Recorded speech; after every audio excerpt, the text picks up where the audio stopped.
Mes chers amis, en ce jour sacré, nous sommes réunis pour honorer la mémoire d'une manifestation de Dieu qui a illuminé l'histoire de l'humanité de sa lumière divine.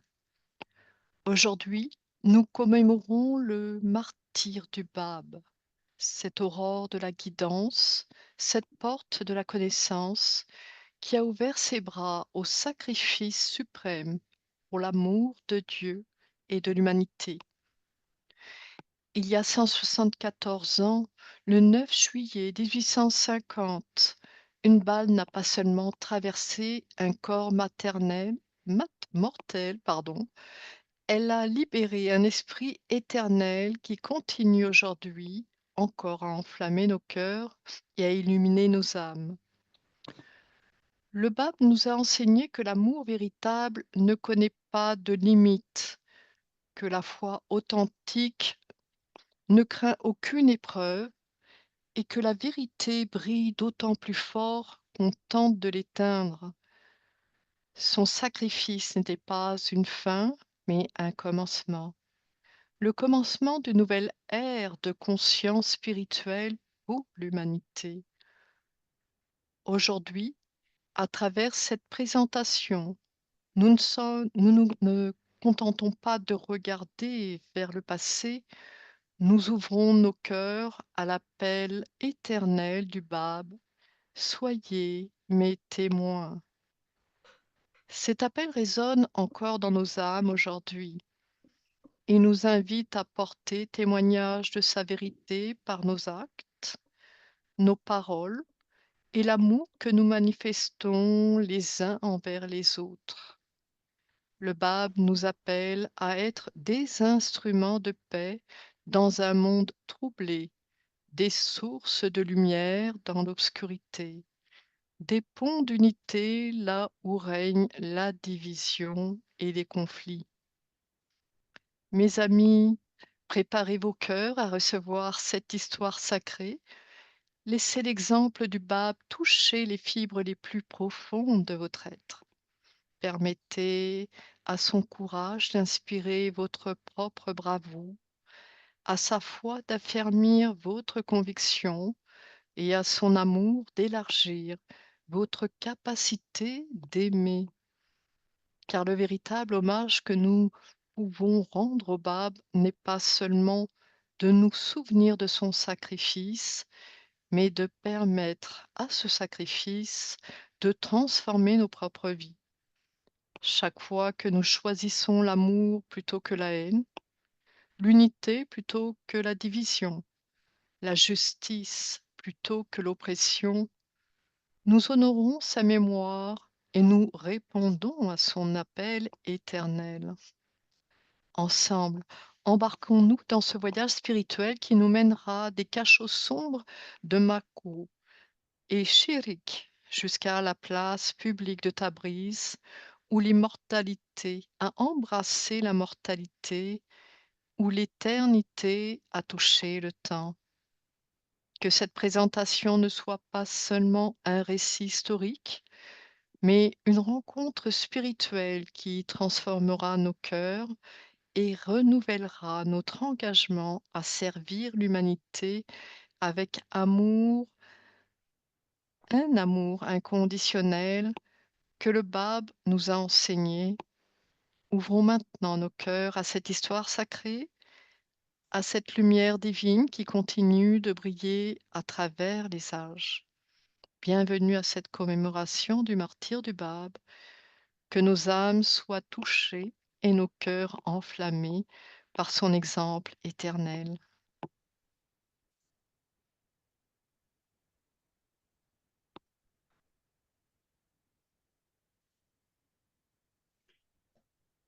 Alors, merci Christine pour ton inspirant message de bienvenue.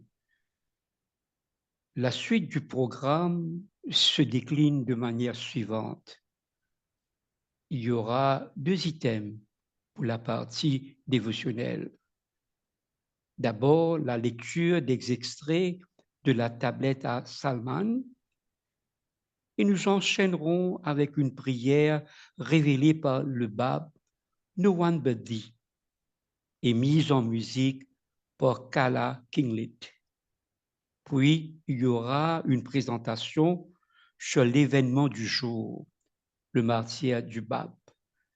Et nous clôturons par la section interactive partage de questions, où le micro sera ouvert à tous. Immédiatement, on passe à la partie dévotionnelle avec la lecture des extraits du tablette à Salman. Ô Salman, dit, ô vous les gens, suivez la voie du seul vrai Dieu, et dans l'espoir d'arriver à la source des eaux vivifiantes du Très Glorieux, méditez sur les manières et les paroles de celui qui est la manifestation de son être très ancien. Si les croyants et les incroyants étaient au même rang, si les mondes de Dieu se limitaient à ce plan éphémère, jamais ma manifestation précédente ne se serait livrée aux mains de ses ennemis et n'aurait donné sa vie en sacrifice.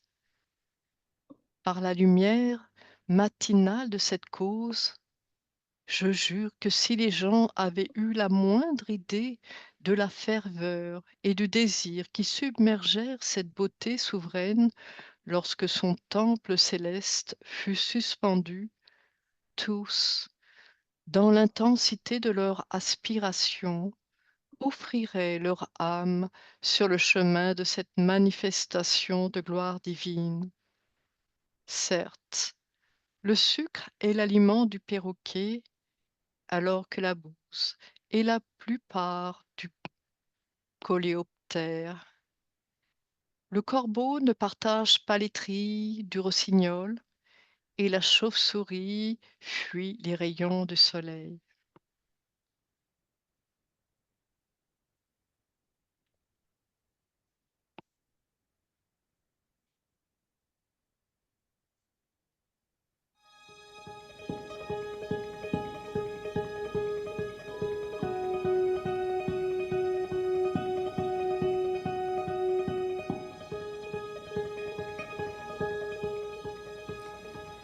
Oh my God, there is no one but Thee to allay the anguish of my soul. Ooh. Thou art my highest aspiration. Oh my God, oh my God, ooh, ooh.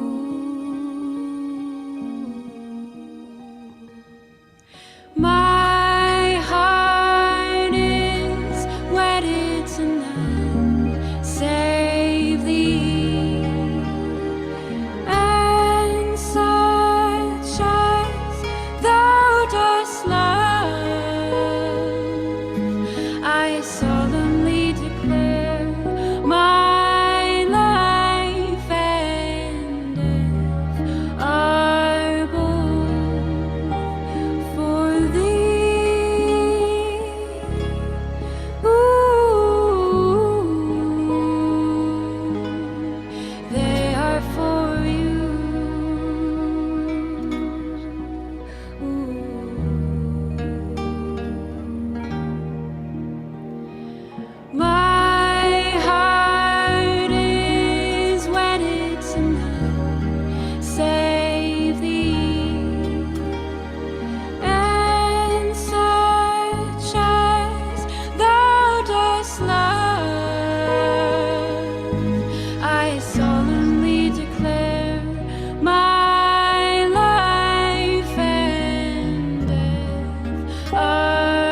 Introduction. L'épopée du Bab, de la révélation aux martyrs, 1844 à 1850. En cette soirée, laissez-nous vous transporter dans l'histoire extraordinaire des derniers jours du Bab, figure emblématique de la foi bahaï. Né en 1819 à Shiraz, en Perse, ce jeune homme allait bouleverser le cours de l'histoire religieuse. Le 23 mai 1844 marque un tournant décisif dans l'histoire spirituelle de l'humanité. À Shiraz, le Bab, âgé de 25 ans, déclare sa mission prophétique à Mullah Hussein, annonçant la naissance de la religion Babi. Il révèle le Qayyimul Asna, le mainteneur des noms divins, un commentaire sur la sourate de Joseph du Coran, considéré comme son premier et plus important ouvrage. En 1845 et 1844, il entreprend un pèlerinage à la Mecque et à Médine, proclamant publiquement sa mission divine et rédigeant une lettre au shérif de la Mecque. Voyons maintenant ses premières persécutions. De retour en Perse de 1845 à 1846, le Bab fait face aux premières persécutions. Placé sous résidence surveillée à Shiraz, puis contraint de se rendre à Isfahan, il compose ses premiers écrits majeurs, dont le Siafi il-Jafariye et le Tafsir Isuri il-Kaftar. Son emprisonnement maintenant à Makou, mars 1847 à avril 1848. En mars 1847, le Bab est transféré à la forteresse de Makou en Azerbaïdjan. Cette captivité devient paradoxalement sa période la plus productive littérairement. Les conditions d'assouplissement progressif lui permettant de recevoir des visiteurs. C'est à Makou que naît le Bayan persan, son œuvre maîtresse constituant le fondement théologique de la religion Babi. Il rédige également le Bayan arabe, ses épîtres à Mohammed Shah et les 7 preuves. Son transfert à Chirik, avril 1848 à juillet 1850. Le 10 avril 1848, craignant l'influence grandissante du Bab, les autorités à la forteresse de Chirik, plus éloignée. Cette captivité s'assouplit également, permettant de nombreuses visites. À Chirik, le Bab entre dans une phase plus mystique, composant le Kitab-i-Asna, le Kitab-i-Pandit-Shan, la tablette à Urufat et surtout la tablette à Vassaya, considérée comme son testament spirituel. Son procès et son exécution à Tabriz, juillet 1848, juillet 1850.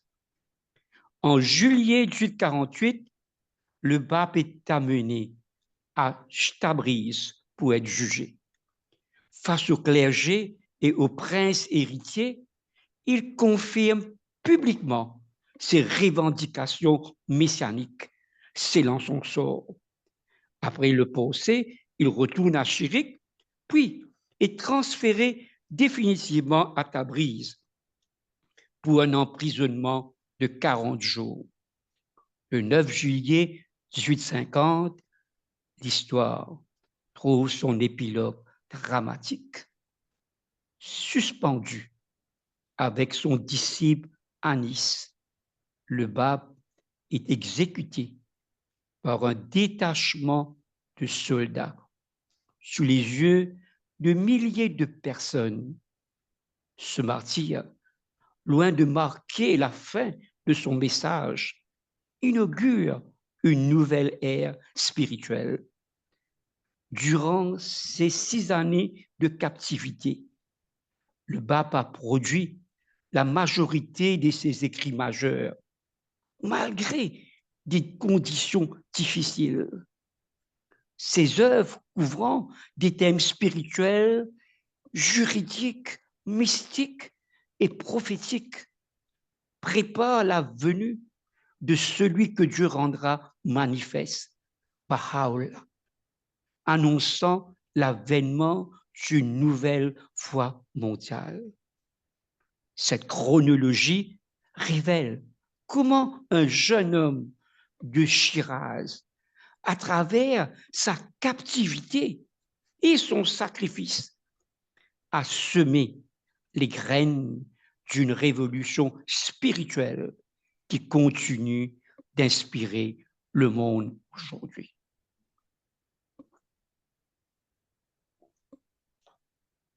À Chirik, les derniers préparatifs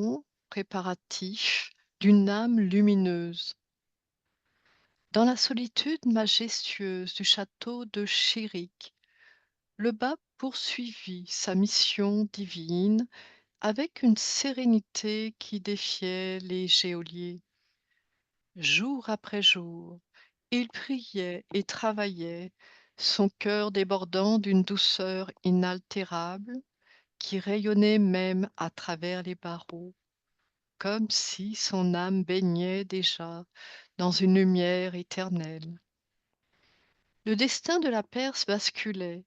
Le vieux roi rendit son dernier souffle et le jeune prince héritier, à peine sorti de l'adolescence, se retrouva soudain à la tête d'un empire. Trop jeune pour porter seul le poids d'une couronne, il plaça toute sa confiance entre les mains de son premier ministre, un homme dont le cœur s'était endurci contre la lumière du Bab, nourrissant une hostilité implacable. Percevant l'approche de son destin, le Bab rassembla avec un soin infini tous ses trésors terrestres, lettres précieuses, documents sacrés, sceaux personnels, tout fut placé dans un coffre avec une clé et une lettre empreinte de tendresse, confiée à l'une des lettres du vivant, avec des instructions cristallines. Portez ce trésor à l'un de ses secrétaires dans le plus grand secret. Après un voyage long et périlleux, le coffre s'ouvrit révélant une merveille qui laissa tous les témoins dans l'émerveillement. Parmi les objets sacrés se trouvait un rouleau de papier bleu d'une pureté immaculée. Sur cette surface précieuse, le Bab avait créé une œuvre d'art mystique. Sous la forme d'une étoile humaine, des centaines de dérivés du mot Baha dansaient dans une calligraphie si fine qu'elle ressemblait à une seule couche d'encre divine. Aucun calligraphe terrestre n'aurait jamais pu égaler une telle beauté. Avec une révérence infinie, tout fut replacé dans le coffre.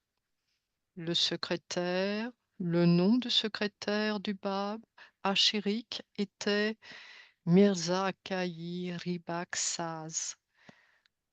Il entreprit alors le voyage vers Téhéran. portant ce trésor spirituel jusqu'à Baha'u'llah, accomplissant ainsi la volonté du Bab dans ses moindres détails. Pendant ce temps, la Perse s'agitait.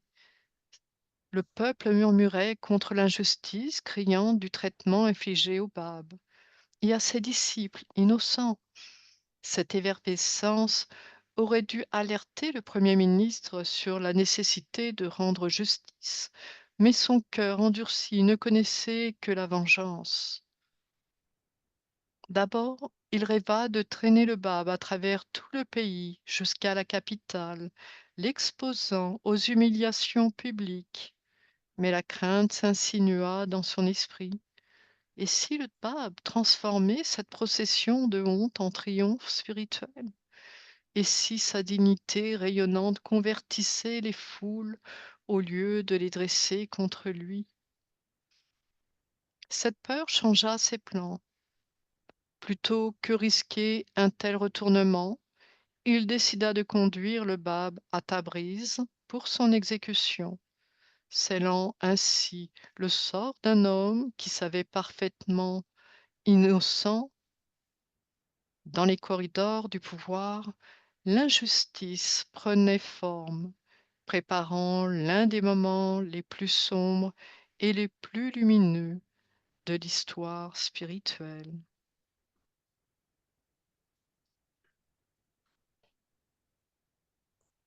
Alors, le titre de ce diapo est Tabriz, entre les mains du prince quand la conscience se heurte au pouvoir. Le Premier ministre ordonna au prince-gouverneur de Tabriz de recevoir le Bab.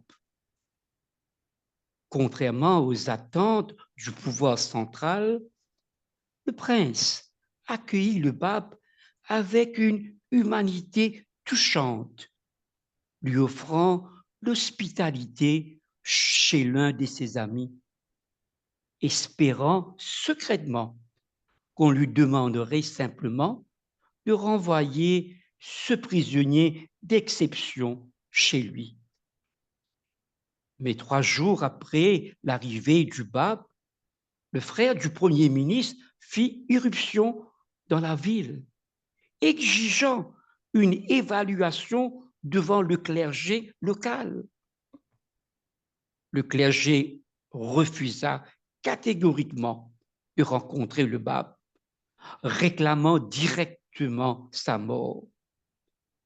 Pris au piège entre ses convictions et les pressions politiques, le prince organisa une assemblée d'urgence avec les notables de la ville. L'assemblée devint rapidement houleuse, transformée en tribunal populaire, où de nombreux membres réclamaient sa mort à grands cris. À la fin de cette parodie de justice, le prince refusa de s'impliquer davantage et confia la responsabilité du Bab au frère du Premier ministre, déclarant: le décret officiel d'exécution du Bab est un acte ignoble que je ne peux pas accomplir. Le frère du Premier ministre décida d'organiser une exécution publique, mais il lui manquait encore la condamnation officielle du clergé. Cette attente offrit au Bab une dernière opportunité. Il envoya Anis et plusieurs compagnons porter des lettres au clergé. Mais l'un des clercs provoque un grand tumulte. Le prince dut emprisonner Anis et ses compagnons pour préserver la paix. La réponse du Premier ministre arriva enfin, implacable: obtenir la condamnation officielle et procéder à une exécution publique. Quand le frère tenta de communiquer ses ordres au prince, celui-ci refusa même de le rencontrer et libéra Anis et ses compagnons.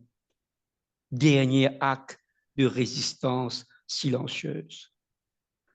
Le Bab fut conduit par le frère vers les casernes voisines, escorté par une foule curieuse et hostile. C'est alors qu'Anis, encore à garde après sa récente sortie de prison, aperçut son bien-aimé maître. Sans se soucier du danger, il se jeta aux pieds du Bab et saisit l'oulet de son vêtement, implorant de le laisser rester toujours à ses côtés. Deux autres compagnons se précipitèrent à leur tour pour déclarer leur loyauté indéfectible. Tous furent arrêtés sur le champ et enfermés avec le Bab dans la caserne. Un grand nombre de soldats postés en garde, comme si ces hommes désormais, unis seulement par leur amour spirituel, représentaient la plus grande des menaces pour un empire tout entier.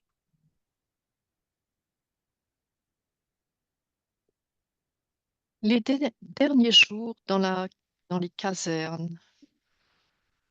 Pendant leur séjour dans la caserne, qui dura plusieurs jours, le frère d'Anis continua d'essayer de détourner Anis du Bab afin qu'il puisse rentrer chez lui et retrouver sa femme et sa famille. Anis répondit qu'il était prêt à mourir et confia sa famille à Dieu. La dernière nuit avant l'exécution, loin d'être abattu, le visage du Bab rayonnait de joie. Insensible à la tempête qui faisait rage autour de lui, et bien conscient de la victoire imminente, il conversait avec ses compagnons dans la plus grande gaieté et la plus grande bonne humeur. Demain, dit le Bab à ses compagnons, sera le jour de mon martyre. Je souhaiterais que l'un d'entre vous se lève maintenant et mette fin à ma vie de ses propres mains. Je préfère être tué par la main d'un ami plutôt que de celle d'un ennemi. Des larmes coulaient des yeux de tous. Chacun trouva des excuses et resta silencieux, car personne ne souhaitait faire une telle chose. Mais Anis se leva d'un bond et annonça que le Bab l'avait demandé et qu'il lui obéirait. Les compagnons l'empêchèrent d'accomplir son geste. Le Bab sourit cependant d'un air approbateur et loua la dévotion d'Anis. Il demanda à chacun de le renier afin qu'il soit libéré et puisse transmettre à ses disciples tout ce qu'il savait. Anis, incapable d'être séparé, tomba aux pieds du Bab et le supplia de lui permettre de donner sa vie avec lui. Après beaucoup d'insistance, le Bab accéda à la demande d'Anis. Ce même jeune homme, consentit le Bab, souffrira avec moi dans le martyre. Je le choisirai pour partager avec moi sa couronne. En vérité, Anis sera avec nous au paradis. Maintenant, voyons le matin du 9 juillet 1850. Aucun pouvoir terrestre ne peut me faire taire. L'aurore se leva comme un glas sur ta brise, teignant le ciel d'une lumière blafarde qui semblait annoncer la tragédie. Le frère du Premier ministre donna l'ordre de conduire le Bab devant les chefs religieux pour obtenir leur condamnation définitive. Lorsque le chef de service pénétra dans la cellule, il interromput brutalement une conversation entre le pape et son secrétaire. Mais le pape se retourna vers lui avec une autorité qui glaça l'officier. Tant que je ne lui aurai pas dit tout ce que je souhaite dire, aucun pouvoir terrestre ne pourra me faire taire. Commence alors un calvaire d'une cruauté raffinée. Le pape, son secrétaire et Anis furent traînés de maison en maison chez les principaux membres du clergé. Chacun tenta de les amener à renier leur foi sous peine de mort. Devant l'inébranlable fermeté des prisonniers, il émit rapidement leur demande écrite pour la mort du pape. Conduit au siège du gouvernement pour l'autorisation civile finale, commença la procession la plus tragique que la ville ait jamais connue. Des insultes d'une violence inouïe éclatèrent. Des coups pleuvaient sans relâche pendant des heures interminables. Mais au milieu de cette tempête de haine, le pape marchait avec une fermeté inébranlable, comme si chaque pas le rapprochait non pas de la mort, mais de la gloire éternelle. À ses côtés, Anis se tenait hardiment, défiant la fureur populaire par sa fidélité absolue. Voyant le succès des reniements d'autres compagnons, les autorités amenèrent devant Anis sa jeune femme et ses petits-enfants, espérant que leurs larmes et supplications vaincraient sa résolution. Mais Anis, le cœur brisé, mais l'âme inébranlable, resta fidèle à son serment. Son amour pour le pape avait transcendé même son amour paternel et conjugal. Le pape et Anis, enchaînés comme des criminels, le cou serré dans des colliers de fer, pieds nus sur les pierres tranchantes, furent traînés vers le lieu d'exécution. Dépouillé de son manteau et de son turban, le pape fut livré aux violences d'une foule en délire, transformant le passage en une scène tragique. Arrivé à la caserne, on remit Anis dans sa cellule, tandis que le pape était conduit vers son exécution. Mais Anis ne pouvait accepter cette séparation. Après avoir insisté avec une passion qui émut même les geôliers, il fut amené à l'extérieur pour rejoindre son bien-aimé maître. Le colonel chargé de l'exécution fut profondément ému par le comportement pieux du pape. Une crainte sacrée s'empara de lui la peur de commettre un acte qui le condamnerait devant Dieu pour l'éternité. Permettez-moi de me libérer de l'obligation de verser votre sang, demanda-t-il au Bab, avec une supplique dans la voix. Et le Bab l'assura que s'il était sincère, le Tout-Puissant serait en mesure de le délivrer de sa perplexité. L'aube tragique touchait à sa fin. Le soleil montait dans le ciel, témoin silencieux de l'une des plus grandes injustices de l'histoire de l'humanité, mais aussi de l'un des plus beaux exemples d'amour et de fidélité que le monde ait jamais connu.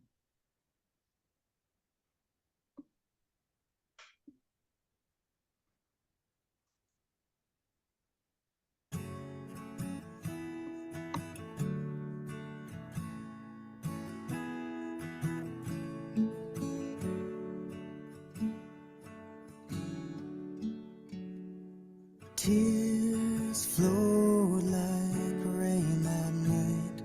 That night they took his life, and people gathered around to see, had he really died?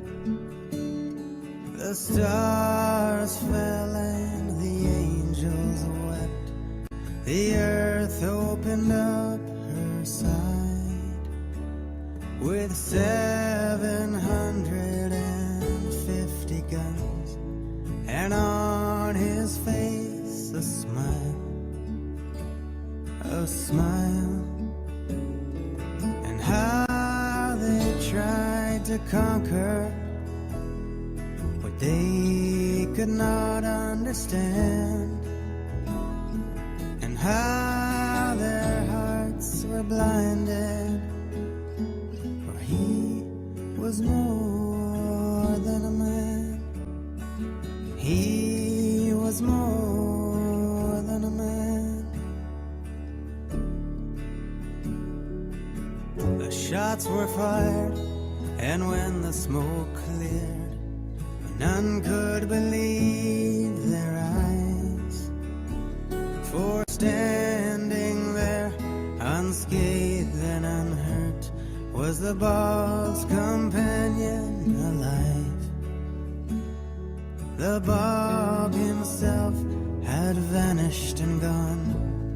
A frenzied search began, and still there were few to accept or believe that he was more than a man, a man.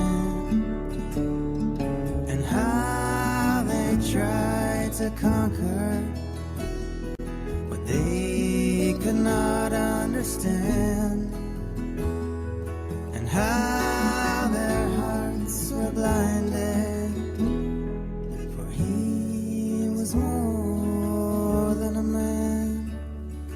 He was more than a man. Shine on your light into the darkest night, and make all these souls take flight with your love.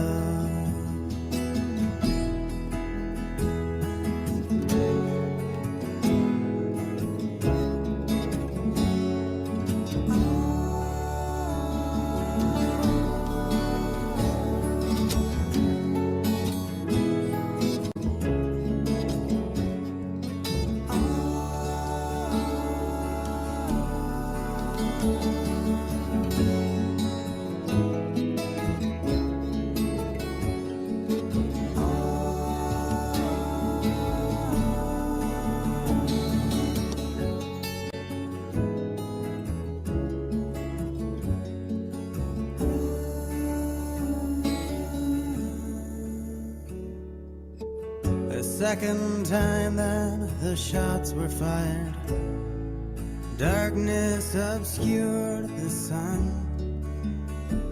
Their bodies shattered, they fell to the ground and were blended into one. 10,000 witnesses all gathered to see him die, and lingering there on his beautiful face, the warm embrace of his smile, and how they tried to conquer what they could not understand, and how their hearts were blinded, for he was more than a man. He was more than a man.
Le miracle de la première exécution.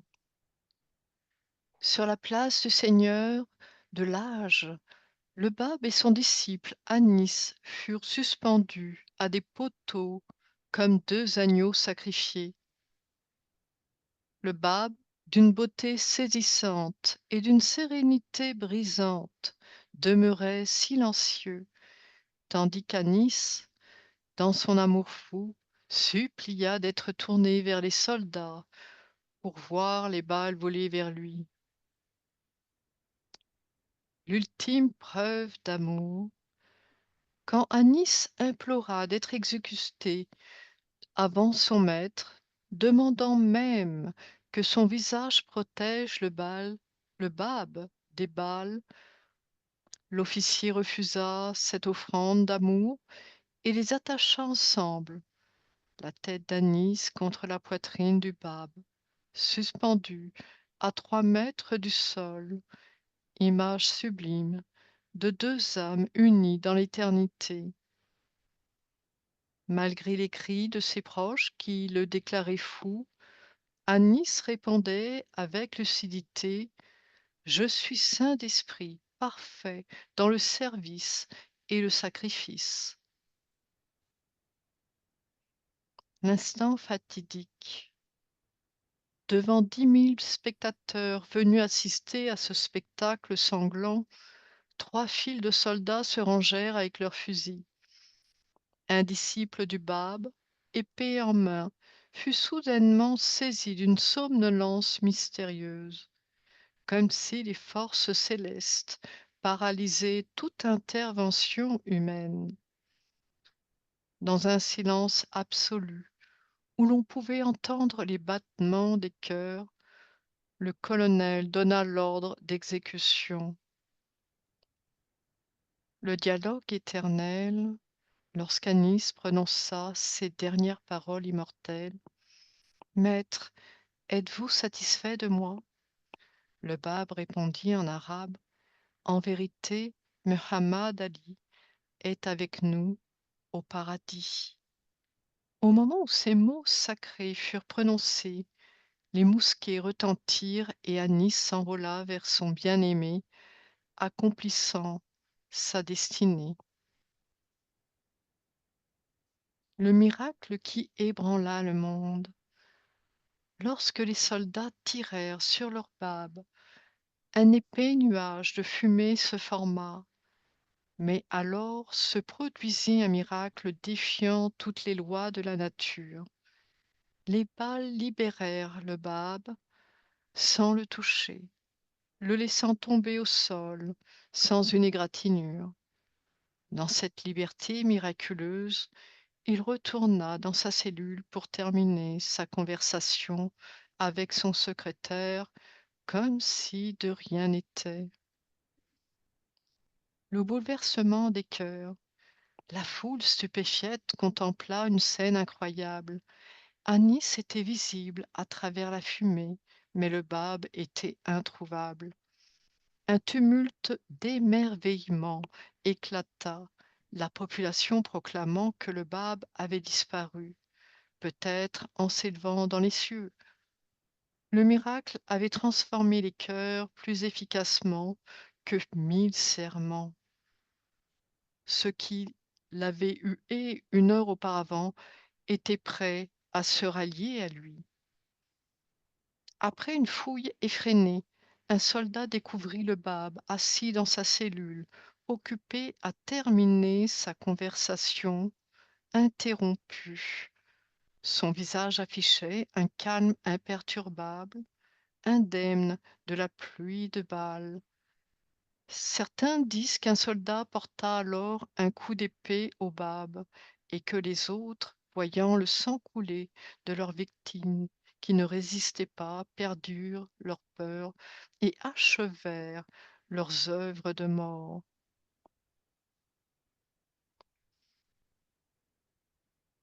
Les dernières paroles du pape. J'ai terminé ma conversation avec mon secrétaire, dit le pape au chef. Vous pouvez maintenant accomplir votre mission. Le chef de service, se souvenant de l'affirmation audacieuse faite précédemment par son prisonnier, était trop bouleversé pour reprendre ce qu'il avait déjà tenté. Refusant d'accomplir son devoir, il abandonna les lieux terrifié et démissionna de son poste. Le colonel du régiment, également stupéfait par la force de cette révélation extraordinaire et se souvenant des paroles confiantes et rassurantes que le pape lui avait adressées peu de temps auparavant, ordonna à ses hommes de quitter immédiatement la caserne et refusa de s'associer à nouveau, lui et son régiment, à tout acte qui pourrait causer la moindre préjudice au Bab, jurant qu'il avait exécuté son ordre et qu'il ne reprendrait jamais cette tâche, même si cela devait lui coûter la vie.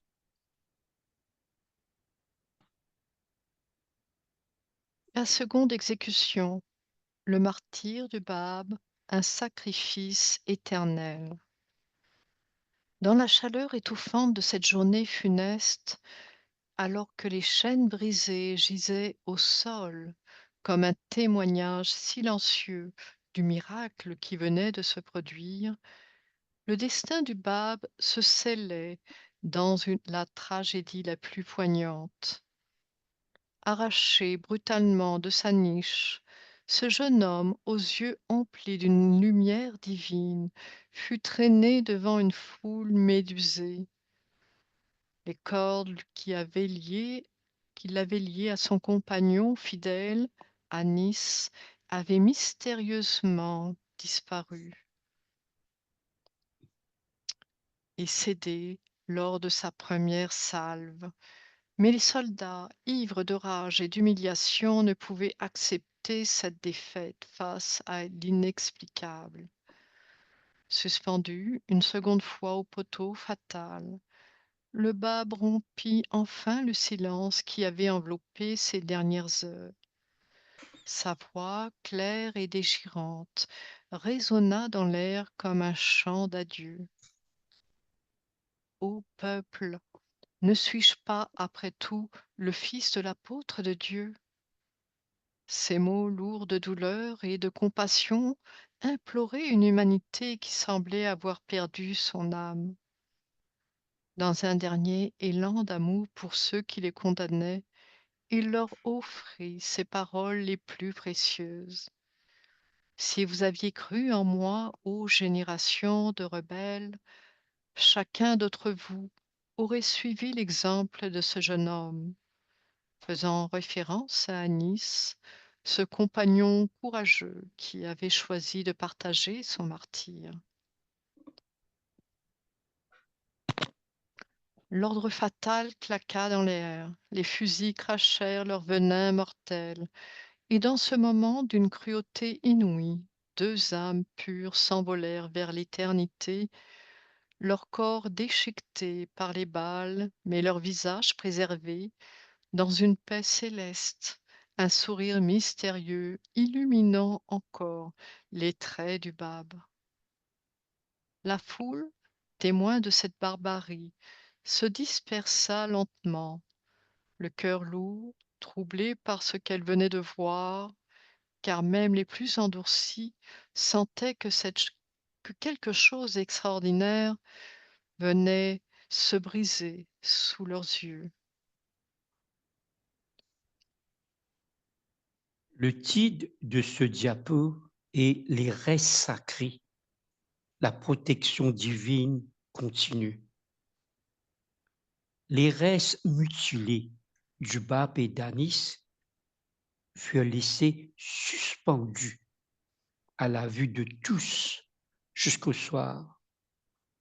Certains documents mentionnant plusieurs jours pendant lesquels ses disciples veillèrent dans l'espoir de récupérer les restes, jusqu'à que sur ordre du frère du Premier ministre, ils fussent descendus, attachés par les jambes à des cordes, retirés de la cour de la caserne et traînés à travers les rues et le bazar jusqu'à la porte de la rue principale. Arrivés à la lisière de la ville, ils franchirent la porte et jetèrent les corps dans le fossé de la ville, en face de la tour centrale, pour nourrir les chiens et les chacals. Le corps du Bab était laissé coucher sur le côté gauche. Des soldats furent chargés par groupe de 10 de monter la garde pour empêcher quiconque de tenter de récupérer les précieux restes. Le lendemain matin, l'empereur de Russie demanda à son consul dans la ville d'enquêter de manière approfondie sur toutes ces circonstances. Il se rendit sur place avec un artiste et un dessin précis fut réalisé des restes tels qu'ils jugeaient près du fossé. Cette même nuit, avec l'aide du maire, un homme réputé pour ses exploits se présenta devant les soldats avec quelques autres, leur offrant d'une main un pot de vin très important et de l'autre une épée. Les gardes, avides de gain et craignant pour leur vie, choisirent la grosse somme d'argent et leur remirent les corps. Une fois les dépouilles transportées dans une fabrique de soie, elles furent enveloppées dans la soie fine, déposées dans un cercueil en bois, spécialement fabriqués à cet effet. Une fleur fut placée près du visage du Bab et sur haut de Baha'u'llah, elles furent transportées secrètement vers la capitale Téhéran. Le lendemain, on découvrit que les corps avaient disparu et les gardes durent expliquer où ils étaient passés. Ils prétendirent alors que des bêtes sauvages les avaient emportés. Leurs supérieurs, craignant d'être réprimandés si l'on apprenait que le corps avait été volé, approuvèrent et répandirent cette histoire, tandis que le clergé la proclamait avec jubilation depuis ses hôtes chers, car on croyait qu'une personne sainte ne serait jamais dévorée par des bêtes sauvages. Tandis que les disciples du Bab, quant à eux, étaient très heureux que ces histoires soient diffusées, car cela garantissait que les restes ne seraient pas recherchés. Le voyage vers la Terre Sainte, le repos final. Transport secret pendant des décennies, après l'exécution du Bab en 1850, ces dépouilles sacrées entamèrent un voyage extraordinaire de près de 60 années à travers l'Orient. Haji Suleiman Khan récupéra secrètement les corps du Bab et d'Anis, initiant une chaîne de protection qui s'étendrait sur plusieurs générations. Ce transport clandestin s'effectuait de nuit, dans des conditions périlleuses. Les porteurs risquaient leur vie pour préserver ces reliques vénérées par une foi inébranlable. Cachettes successives en Perse, les dépouilles connurent plusieurs refuges temporaires à travers la Perse, chaque cachette soigneusement choisie contre les persécutions. Enveloppées dans une voie précieuse, elles furent d'abord transportées vers Téhéran et cachées dans un sanctuaire privé, puis déplacées vers Isfahan et d'autres villes saintes. Finalement, elles trouvèrent refuge dans une maison privée à Téhéran, sous la garde vigilante de Mirza Assadullah et Isfahani, surnommé le gardien des dépouilles. L'arrivée finale en Terre Sainte en 1899, après près de 50 années d'errance, les dépouilles entreprisent leur voyage final vers la Terre Sainte sous la direction personnelle de Abdu'l-Baha. Le voyage maritime depuis les côtes perses s'effectua avec une discrétion absolue. Les dépouilles traversant les eaux de la Méditerranée orientale dans des coffres précieux. L'arrivée à Haïfa marqua l'accomplissement d'une prophétie de Baha'u'llah qui avait promis que le Bab reposerait près de la mer et que son tombeau deviendrait un lieu de pèlerinage mondial.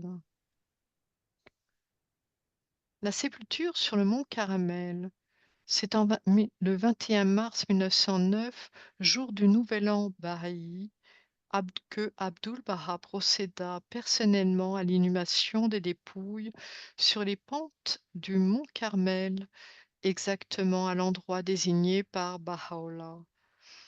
La cérémonie rassembla des représentants de toutes les communautés religieuses dans un respect solennel.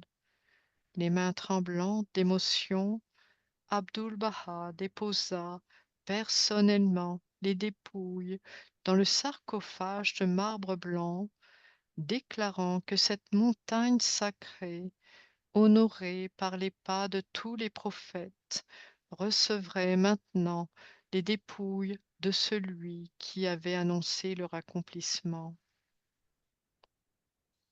Le mausolée, qui est le symbole de l'unité, aujourd'hui s'élève majestueusement sur le mont Carmel. Couronné de son dôme doré visible de loin, ses jardins en terrasse créés avec un art consommé représentant l'harmonie parfaite entre l'œuvre humaine et la création divine. Chaque niveau symbolisant un degré spirituel dans l'ascension de l'âme. Le pèlerinage vers ce lieu saint attire des visiteurs du monde entier, accomplissant la vision prophétique du Bab. Cette dernière demeure témoigne de l'influence spirituelle des manifestations divines qui continuent de rayonner à travers les siècles, guidant l'humanité vers son destin glorieux.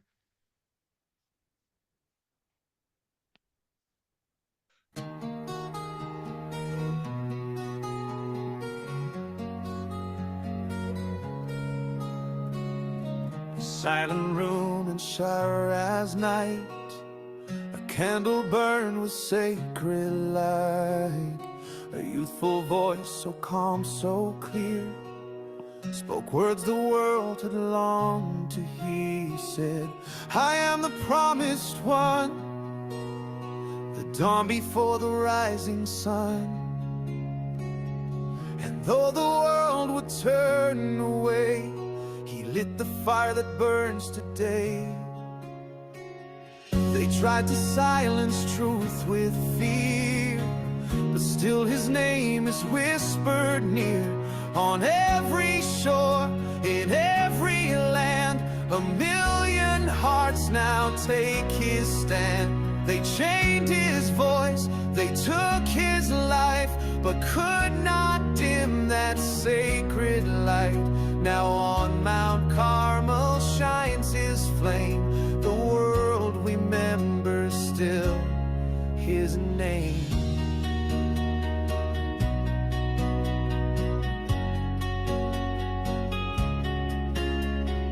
He walked with grace, he bore the flame. He called the world to peace again. They saw a youth, but not the fire, the call that set the soul entire. Through dungeon dark and bullets blind, they could not break that will, that mind. And in his death the world begun, the journey toward the promised dawn. They tried to silence truth with fear, but still his name is whispered near. On every shore, in every land, a million hearts now take his stand. They chained his voice, they took his life, but could not dim that sacred light. Now on Mount Carmel shines his flame. The world remembers still his name. And now we rise and now we sing, with every breath, with offering.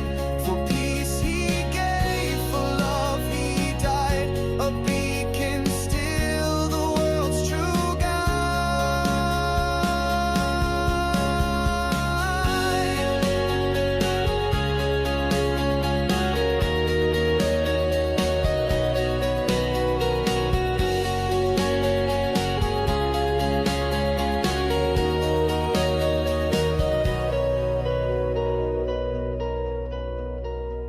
They tried to silence truth with fear, but oh, his message rings so clear. From hearts ablaze in every land, we walk the path he dared to stand. No tomb could hold, no lie erase the light he cast upon this place. Forevermore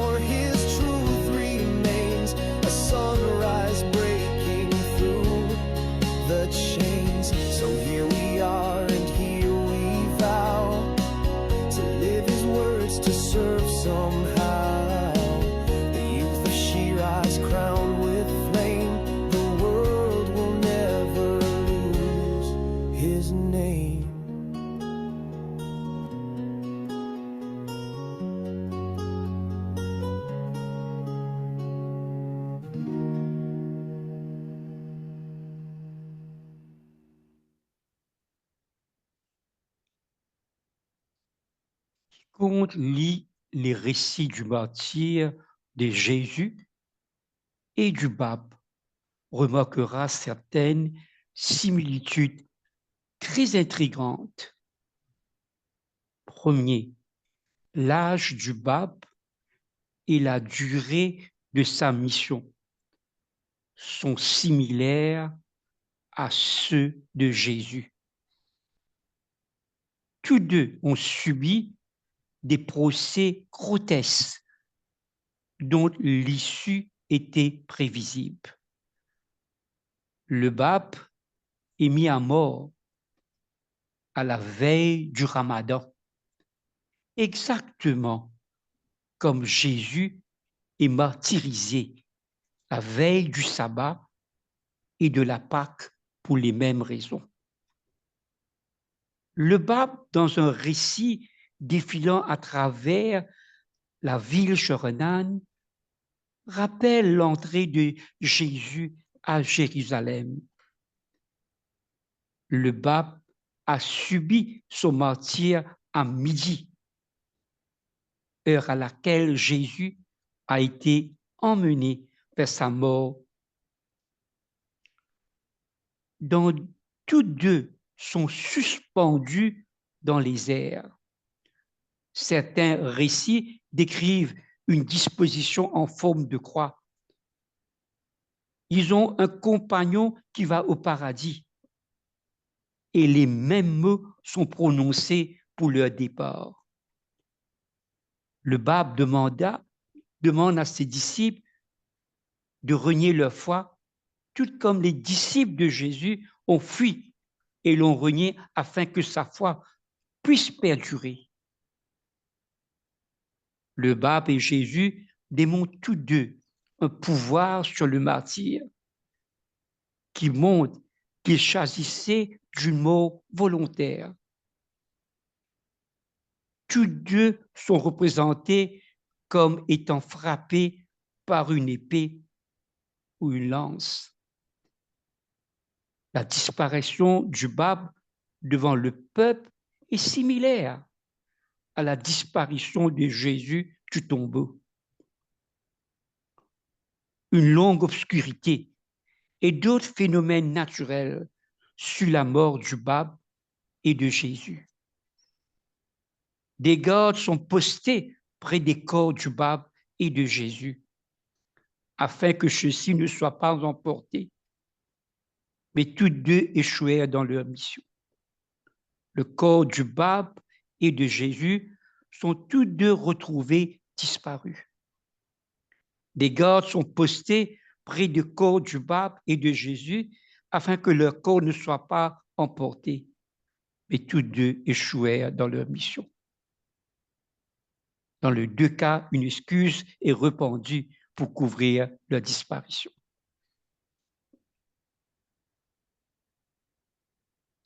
Le martyre du pape illustre le sacrifice suprême, donner sa vie pour l'éveil spirituel de l'humanité.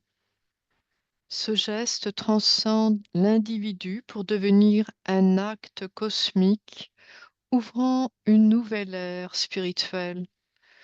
Demain sera le jour de mon martyre, révèle une acceptation consciente de la mort comme offrande pour le bien de tous. 3. Confiance absolue en la volonté divine face à l'adversité et à l'imminence de la mort. Le bas brillonnait de joie.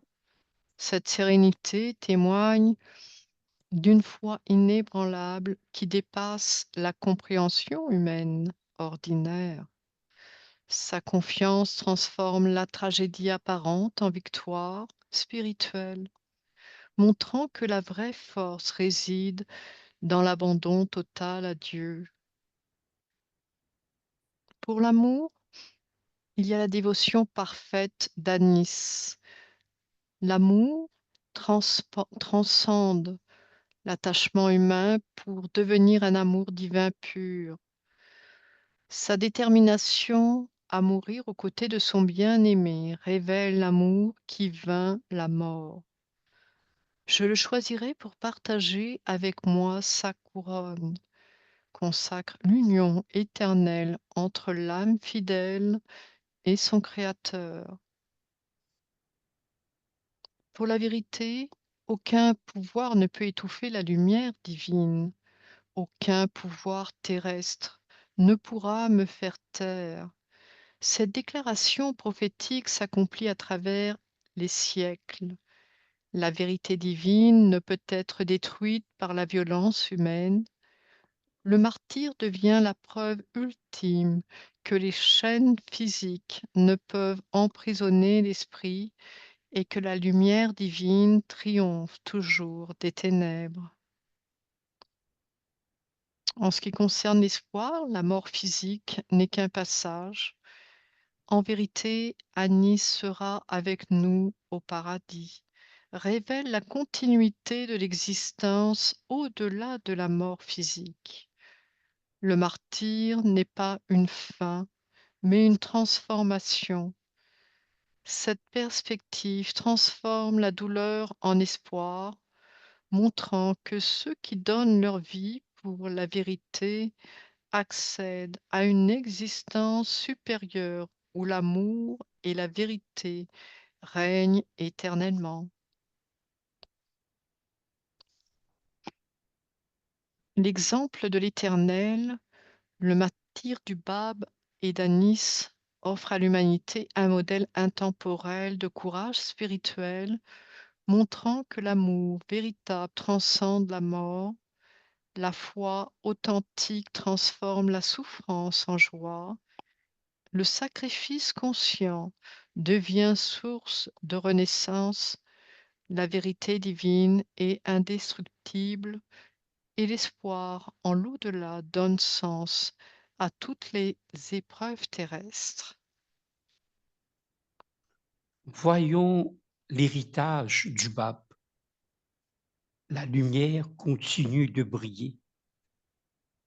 Le Bab s'est présenté comme le héros de l'aube, celui qui annonce la venue d'une révélation plus grande. Son martyre n'était pas une fin, mais l'ouverture d'une ère nouvelle. À travers ses écrits, il a préparé les cœurs à reconnaître Baha'u'llah comme la manifestation divine promise.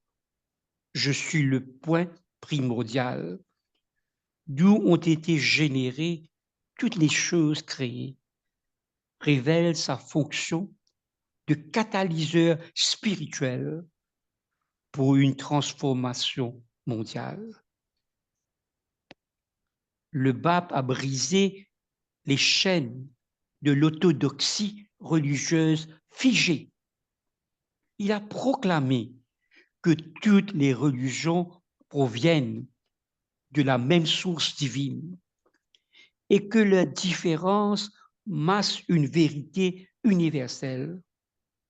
Son message révolutionnaire a remis en question les hiérarchies sociales, déclarant que la noblesse véritable réside dans la pureté du cœur, ouvrant la voie à un monde unifié sans préjugés.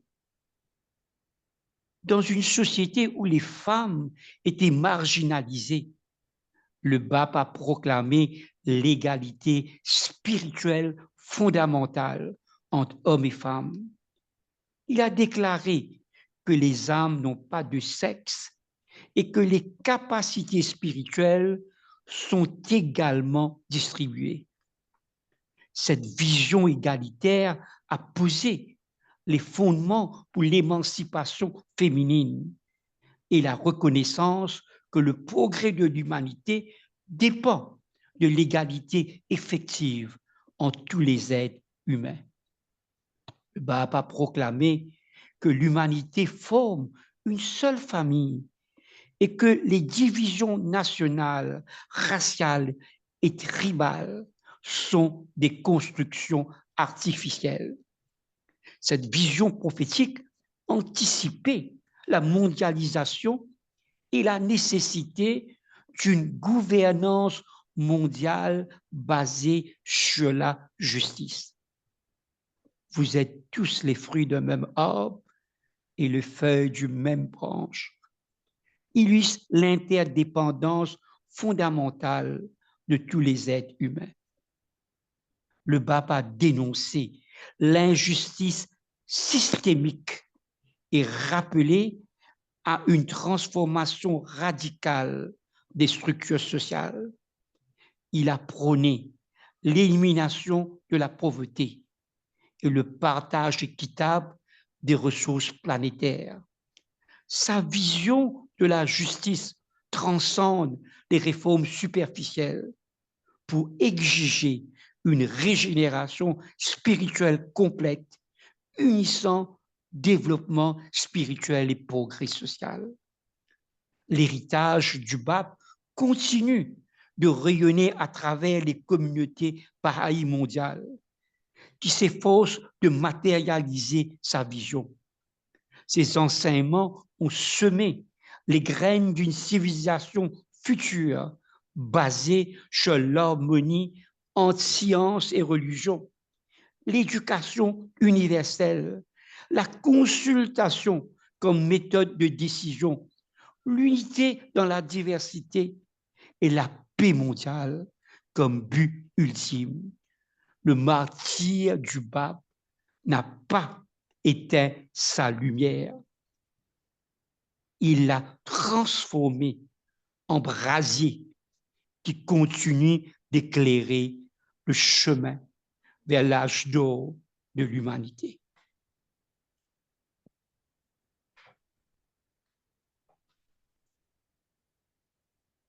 Le sacrifice du Bab nous appelle au service.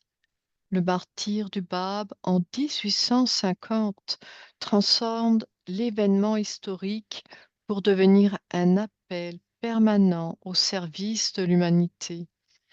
Son sacrifice illustre que le véritable service nécessite parfois le don total de soi.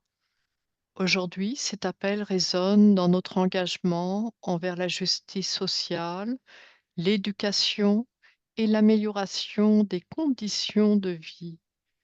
Le Bab nous enseigne que servir autrui est un privilège spirituel qui nous élève et nous rapproche du divin. Son exemple nous enseigne le détachement. Le détachement du Bab était une liberté intérieure qui lui permettait d'agir avec clarté parfaite face aux persécutions et à la mort. Il resta détaché des résultats, se concentrant sur l'accomplissement de sa mission divine. Cette leçon nous invite à travailler avec passion pour nos idéaux, tout en restant détachés des fruits de nos efforts. Sa foi nous inspire aussi la persévérance. Malgré 6 années d'emprisonnement et d'isolement, la foi du Bab ne vacilla jamais. Cette persévérance inébranlable devient notre source d'inspiration dans les moments de découragement. Elle nous rappelle que les transformations spirituelles et sociales profondes exigent du temps et de la patience. Son amour nous guide vers l'unité, car l'amour du Bab était universel, transcendant les barrières religieuses, ethniques et sociales. Il prêchait l'égalité des hommes et des femmes, la réconciliation entre les peuples et la fin des préjugés. Cet amour transformateur nous guide vers la construction d'une société fondée sur l'unité dans la diversité. Sa vision nous mène vers l'avenir, car le Bab portait son regard vers l'avenir, vers celui que Dieu rendra manifeste, Baha'u'llah. Sa vision prophétique d'une civilisation mondiale fondée sur la justice, la paix et l'unité spirituelle continue de nous inspirer et nous enseigne à être des bâtisseurs d'avenir et à cultiver l'espoir même dans les moments les plus sombres. l'appel contemporain, car aujourd'hui, être témoin du Bab signifie incarner les principes dans notre vie quotidienne, servir nos communautés avec désintéressement, persévérer dans nos efforts pour la justice, aimer sans condition et maintenir une vision d'espoir pour l'humanité. Son appel résonne particulièrement dans notre monde contemporain où les défis globaux nécessitent une réponse spirituelle et collective. Le sacrifice du Bab nous rappelle que chaque génération a la responsabilité de porter le flambeau de la vérité et de la justice en témoignant par ses actes de l'amour divin et de l'unité fondamentale de l'humanité.